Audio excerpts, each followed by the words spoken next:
So if you wish to speak to a candidate about something totally unbusiness related, they're going to be here afterwards. There's sheets, you can contact them. And of course, anybody in the community, if you wanted to put on another forum, because it's like 3 weeks until election day, you can certainly do that. But it is a business related forum. So the questions will be wound up and we will start summations of 1 minute each at 8:45. We will be done at 9 o'clock. Thank you.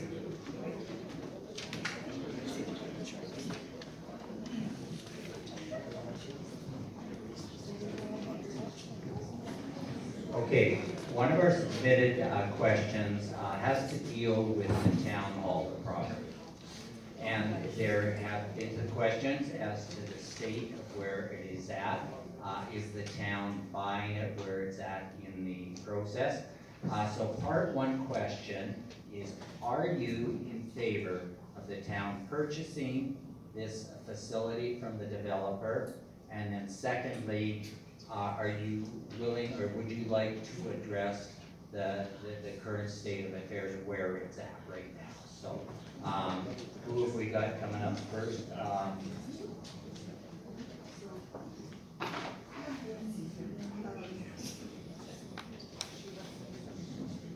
Sheila, would you like to address that question?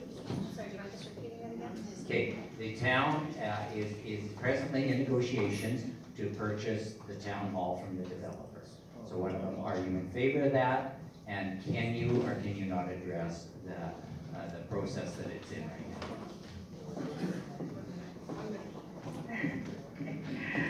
now? I don't know a lot about the civic building. I know that it is rented. I know that there are lease sections that are divvied out between the different departments. I know that the library pays about $14,500 per month, which, you know, in other communities is generally free or close to free. My understanding is that it's a very expensive building to run and operate. I can only imagine what the cost would be to purchase it outright over time. I think I would have to be able to answer that question. I'd have to look at numbers to answer it in any sort of educated manner. And I believe those numbers are going to be much higher than what we realize, to be honest with you. So I would have to do that first.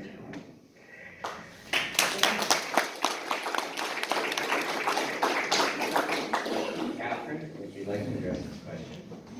Well, I have very limited knowledge of where the progress is, but I would be in favor of purchasing the building, but that's all I really can say on that matter because I'm not privy to all the information. Kevin, do you want to come up and speak to that?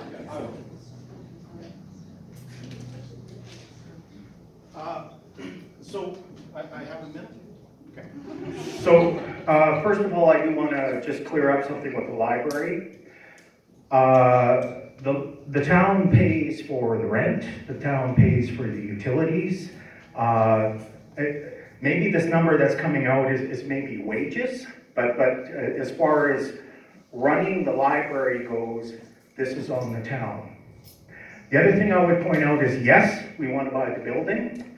Yes, we have been in negotiations, and this now is before the courts because we run into snags. My point to everybody would be that courts move like glaciers, and but we will get there. I do know that we will get there and purchase the building.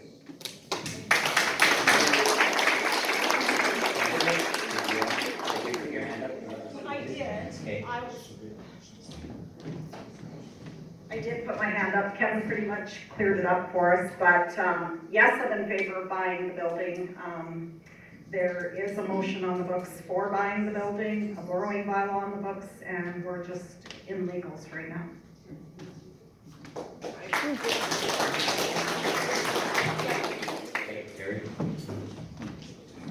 Okay, since I was part of the original leasing of the building, I think it's important that we were able to build that building through the lease at a cheaper than if we built it ourselves.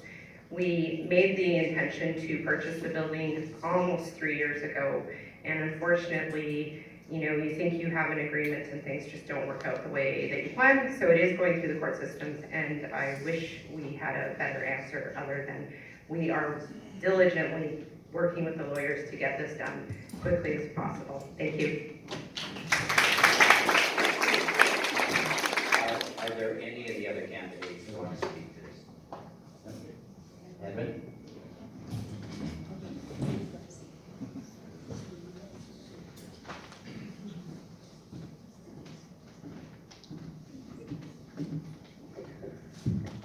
I know the trouble of this building, and I was under the impression that we already purchased it. I learned today that's not the case. I would honestly go back to the negotiation table and really hard pressure, because I think the price we pay is too high. Thank you.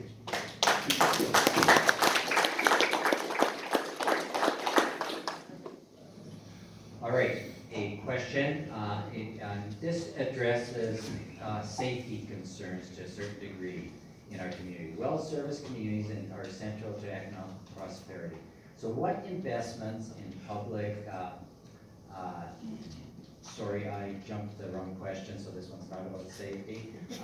What investments in public transportation and core infrastructure will you prioritize to support community and business vitality?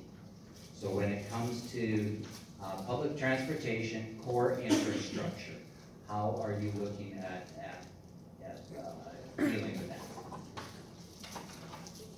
Carla.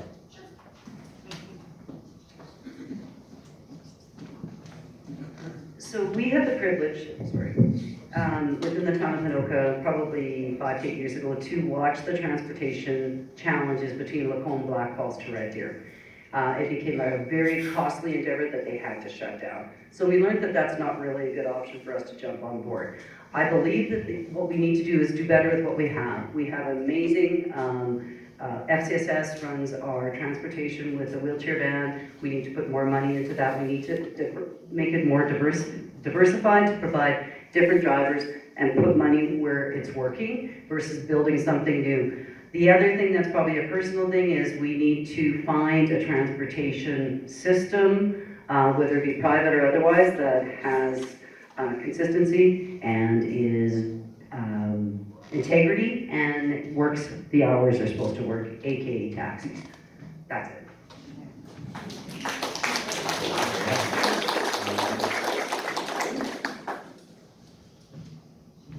Well, for me, as a new council, in case I'll comment, I would like first to take the people's opinion of what they wanted to make or to have in this town for a public transport. And then I'll make sure that whatever it is that you wanted to be in this town, I will make sure that it will happen. Thank you so much.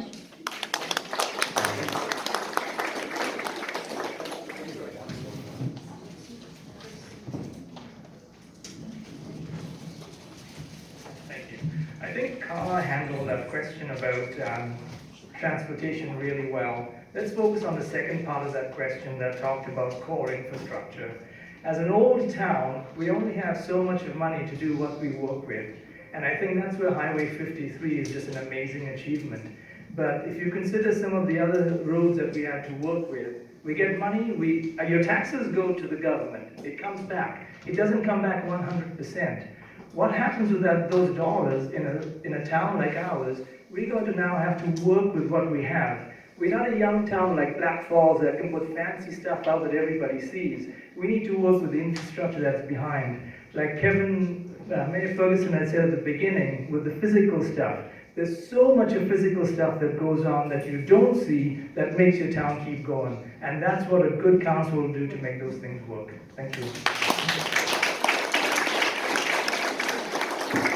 Clayton, did you want to talk to this one?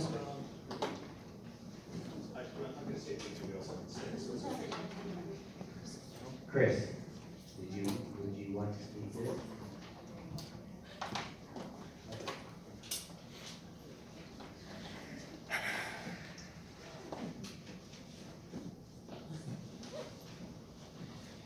So So this was specifically addressed to the Marrow candidates, so we'll ask you, first of all, if you to speak to it.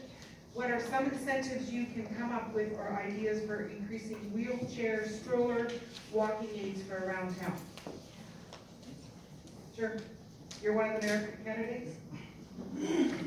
And Edwin, do you wish to speak to it? Okay, because it was for the mayors. So wheelchairs. Yep.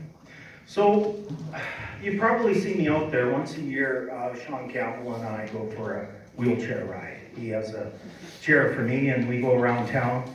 And he shows me all of the sidewalks and so on that are issues for wheelchairs. What I do then is I take pictures, bring it back, and then we have a discussion with administration. Now, we're not perfect, but we are trying to fix things that way. The other thing is we are doing as well too with Highway 53. There'll be a parallel trail system that's going to run to the rest of the town. And of course, that is also wheelchair accessible as well too. So we do look at wheelchair accessibility in this town, or at least we do as a council. And I have firsthand experience going around with Sean every year. So thank you.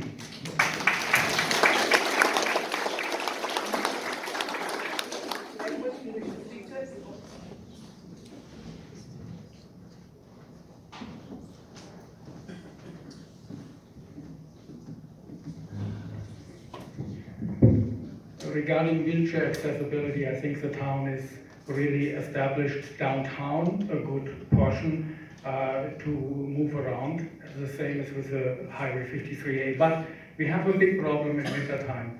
In wintertime, the sidewalks and downtown is cleaned perfectly, but the sidewalks in residential areas are horrible and you cannot drive with a wheelchair. So that is something we have to pay attention to and find solutions.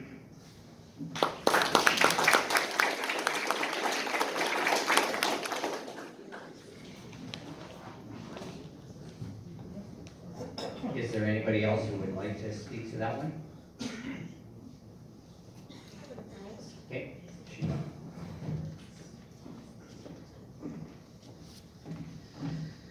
I think when my husband and I were looking at moving Ponoka, there were stats listed on the real estate board, and over 50% of the population is over the age of 50 in Ponoka, which is significant in terms of accessibility, wheelchair access. I have noticed myself that, there are properties, of course, property owners do their best to clear the sidewalk in front of their homes, but also there is commercial area and or areas in public areas, which I'm not sure who is responsible for, that's just not regularly cleaned. And I personally can't imagine having a wheelchair or a stroller, or with a child, or using a walker in some of these areas. So I do think it's quite important that we address this. For a place that has winter, approximately 8 months a year.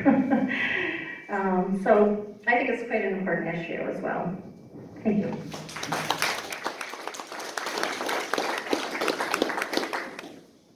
Alrighty, we have another question that has come from the audience tonight, and I hope I'm going to word this right. What are you going to be doing for large commercial businesses? What would you see in plans for road or facade improvements in the community? Clayton, do you want to speak to that one? Kind of a broad question. Yeah, I don't know how I'd answer it. That's one answer. So, as a community, we always want to attract our large commercial businesses because they're the key employers in their areas. Whatever we can do to bring them in, I'm not sure. We talked about the facade improvement program for large commercial businesses as well, like we're doing with the downtown. Is that the question? I suspect so. Okay, so if it's a real issue, I haven't noticed any of our large commercial businesses that need much for facade improvements, but if they did need it and it was required, we would probably do the same thing we're doing now, which is to open up a matching grant program, look at it at budget time and move things forward that way. What we were doing downtown was successful, and I'm grateful for other businesses that did take advantage of it because it shows in our community, it shows that we have a nicer downtown because of it. I'll leave it at that.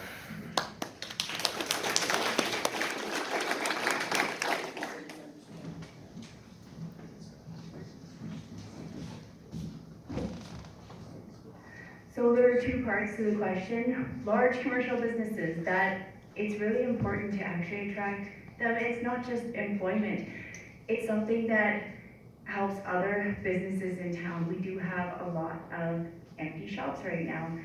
And the more businesses you have that complement each other, the more the other businesses are helped, so that someone doing a big shop stays in town and then adds on the other little things as they go around, and they don't just go off and do their big shop somewhere else, and then they end up getting everything somewhere else.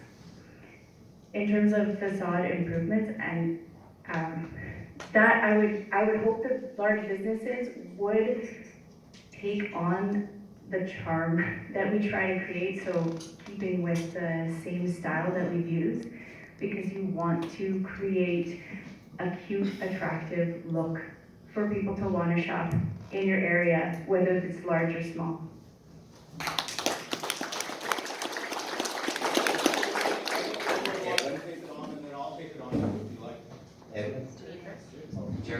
Terry's first. Oh, I'm sorry, Terry, I didn't see you. Go ahead, Terry. Yeah.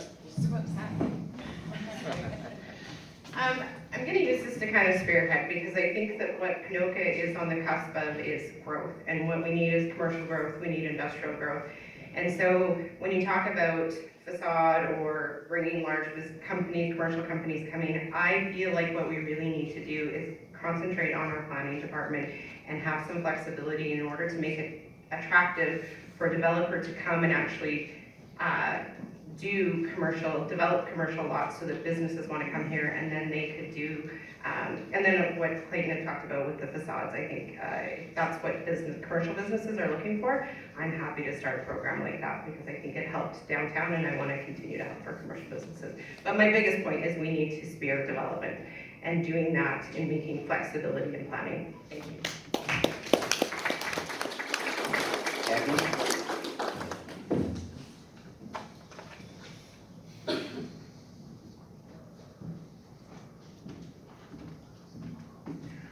I believe large businesses are not downtown, but they don't really care about the facade and how the building looks like. And that is where I come in and will tell you, we need to attract manufacturing business. And right now, I'm in the building trade. The building trade is in trouble. We cannot build enough houses and keep up. What we did 5 years ago, we changed the way we do everything, and everything is prefabricated in a building and then shipped to site, and a house is built in 5 days today. I would like to see manufacturing business coming to Ponoka, producing that, and we should give some incentives like a tax break, or they don't even want to purchase the land anymore. We can lease them the land for 50 years, and then they build a building in order to attract good workers and pay high wages, which then filters back into downtown to give life into downtown when money is in the company here in Ponoka, and new business will come and the empty stores will be filled. So that's how I see it.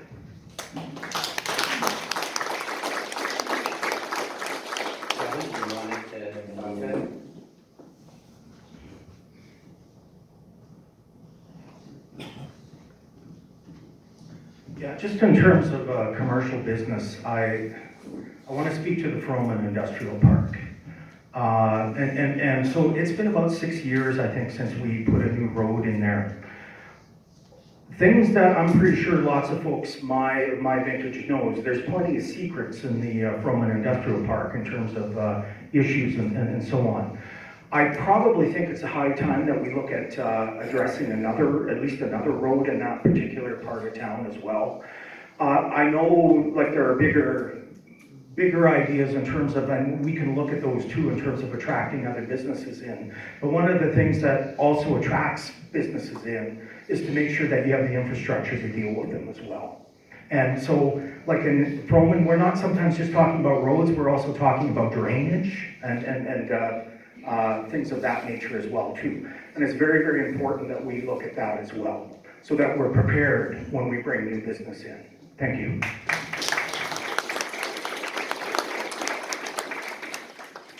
Does anyone else want to speak to that one?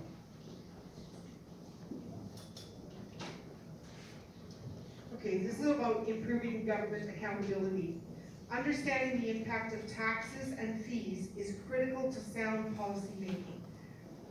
How do you ensure municipal taxes, levies, and fees are regularly assessed for their impact on business competitiveness and growth? Or how would you if you were to be elected? And we're pretty even here. Sandra, did you wish to speak to it? Cal? Cal fall behind? Cal? Don't be scared to put up your hand. Kevin, yeah? Wait, okay. Taxes and fees, yeah, that's great. It's a tough one, because what happens, like we discussed earlier about how the dollars come in and out, but we do have a really good administration that helps in trying to find ways that we can pay just what we need to pay, because we all have to pay our fair share. I'm not saying that we pay less than we have to, but we have an administration, a very strong, robust administration that has a CAO and that works really, really well with council at budget time to make sure that what the money that we have coming in and the money that we have going out is balanced. Because here's another good thing about our local government. Like the federal government, who you heard could run a budget or a deficit of $100 billion. I don't know how big that number is. But you know that we at council, we have to make sure that when we discuss budget, we have to make sure it balances. And that's what council and administration work really, really well at doing. Thank you.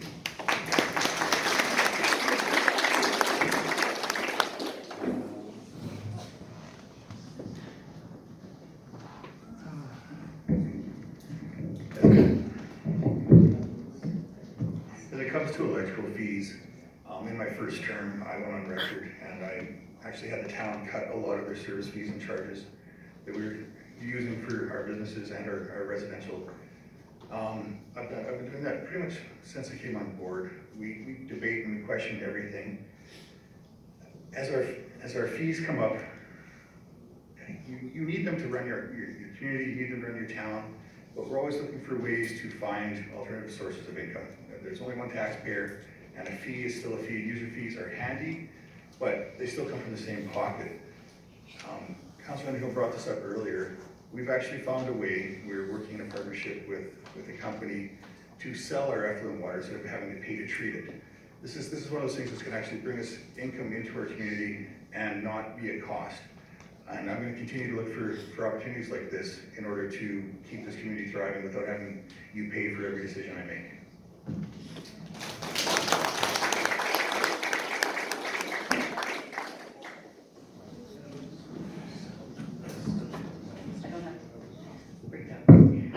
I'm very proud of the work our council has done and will continue to do regarding taxes. And just for clarity purposes, I really want to say for this year, we increased taxes by 1.5%. The other taxes you see received on your taxation bill came from the government of Alberta for an education tax. Just want to put that out there. From a business perspective, from a homeowner's perspective, taxes are necessary. They need to be kept at a minimum. We pride ourselves in our ability to budget. As Councillor Nelson said, it's zero budgeting, zero-based budgeting. Sandra Lyon will say we don't do that, but we kind of do that. Last point is, when it comes to businesses, homeowners, we look for the most effective means to get them the best bang for their buck. And I know it feels sometimes like taxes are going up exorbitantly, but we actually still have the lowest taxation in Central Alberta, and we continue to try and do improvements, and I think that's the biggest thing I want to focus on. We haven't sat stagnant, and many of us ran back in the day because it was stagnant. Thank you.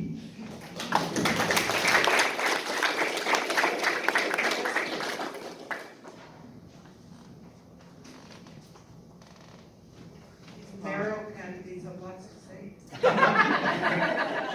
So I'll take on two items here. First of all, this year we kind of got waylaid by the education tax that went up and of course assessment. This council had a higher tax in place. We were going to go with 3.25%.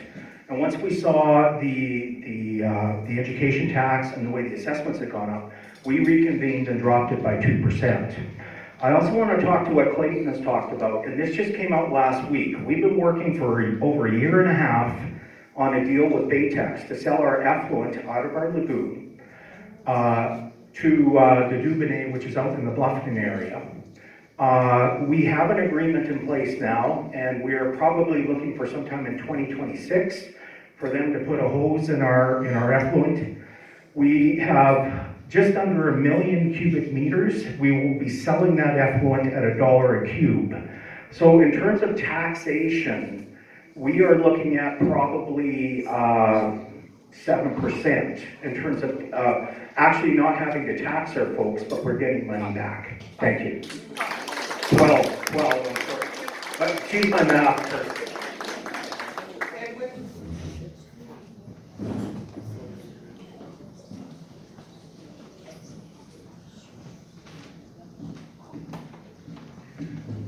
So, since everything goes up, taxes go up, and that is the norm today, I pledge something totally different.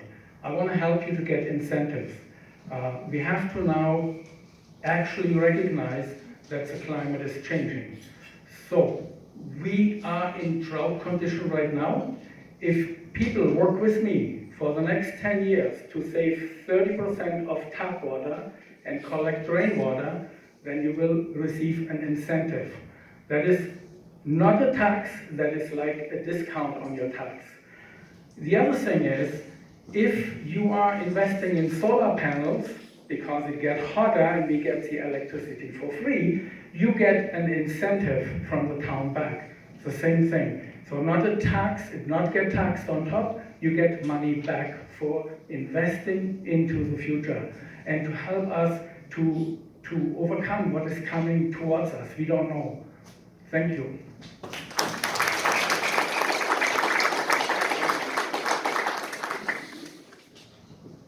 Is there anybody else who wants to address that question?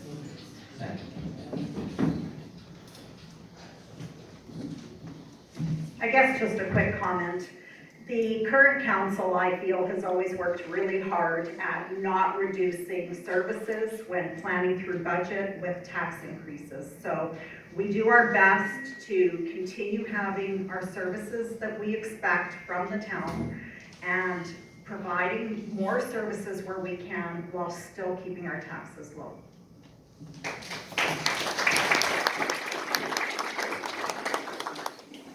Alrighty, we are going to go on to a new question. There was recently a survey, a town survey, I don't have the name of the survey off the top of my head. And many respondents to it, the majority of the responses dealt with crime, safety, homelessness, policing, and just safety in general for the citizens of this community. How would you, as a council, address this in a new and improved way?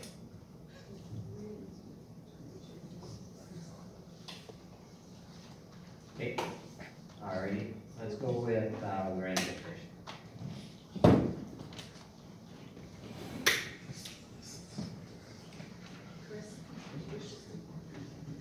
I don't know if my way is a new way, but I think we really need more forces on foot, more policing, more safety lights out there, and make sure that, you know, that everybody is safe, like especially the children, that there will be street lights, traffic calm measures out there, and help other people, like in the homeless. We have to look out for them and make sure that we can do something for them to rehome them or where we can ever put them. We have to talk this as a community. I cannot just do this by myself, but we can do this all together. If you give me your input, I will be there for you. Thank you.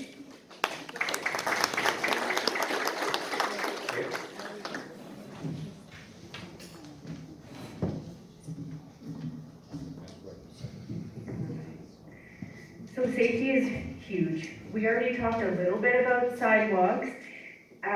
Part of it, just getting around, having them even, we need some more sidewalks that have that dip so that anyone with a wheeled device, a stroller, a wheelchair, can more easily walk in the streets or get around.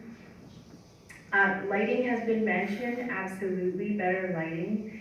And officers or community support partners who are regularly walking the streets and helping those who need it to create a safer environment for people out and about, so that visible presence that's right there.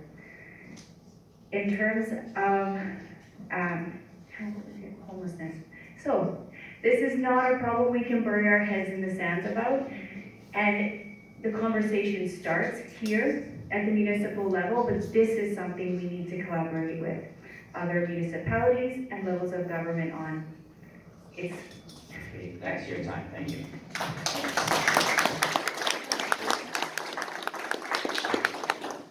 Okay, safety for everyone, I think, is key. I think we need to look to other communities who are facing similar problems. I know Drayton Valley, a town of similar size, had a MAP program like we had here in Ponoka that folded because they didn't have enough volunteers.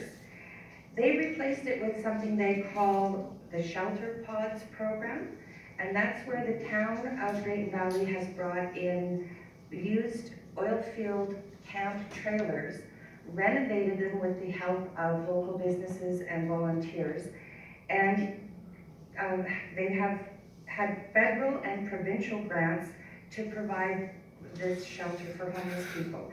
They realize it's temporary, but it's a place to start. The town of Drayton Valley also donated the land for these pods to be placed on. The other thing... Okay, Catherine, we gotta finish off. Your minute's up. Okay.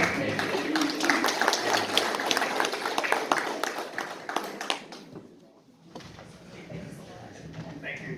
What a great question. I think if we find the answer, we sell it to the rest of the world. Because it's a great question. However, what you're asking us to do is you're asking us to take our tax dollars to fix a problem that should be fixed by a higher authority. What we do need to do, we need to have compassion because we do have folks that need it, but we also need firmness. We need those two things to work with it. If we can put those two together by what we've done, like having more boots on the streets to do that stuff, to have more people to deal with that, that's where we go. But to try and have an airy-fairy answer to say, I got it, we don't got it. And I know that's, sorry about the language there, but it's not, we don't have it. We really don't have it. We need to really sit down and work together. And that's where something else comes in important. Ask me about Nelson Mandela and round tables, and I'll tell you how we can start solving the problem. Thank you. All right, go ahead. Well, you picked one, that's my passion.